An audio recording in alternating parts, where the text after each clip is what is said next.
आया बहिणींच्यावर अत्याचार झाले आणि त्यावेळेस सर्वसामान्य या महाराष्ट्रातल्या जनतेला जनतेचा जो छळ केला, हजारो लोकांची कत्तल केली आणि काशी विश्वेश्वर इतर अनेक मंदिरं तोडली, असा औरंगजेब कुशल प्रशासक कसा होऊ शकतो? आणि त्याचे गुणगान जो अबू आझमी गातोय याचा धिक्कार आम्ही केलेला आहे.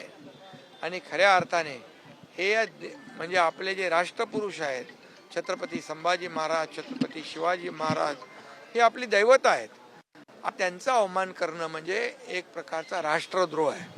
आणि म्हणून त्याप्रमाणे काल देखील काही ठिकाणी गुन्हे दाखल झालेले आहेत.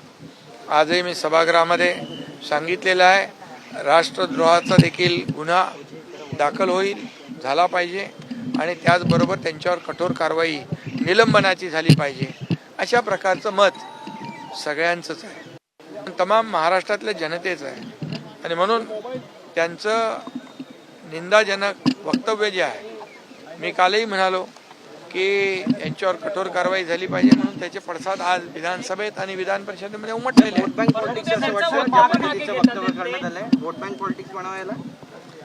हा, ते म्हणजे छत्रपती संभाजी महाराजांच्या बद्दल आरोप करून किंवा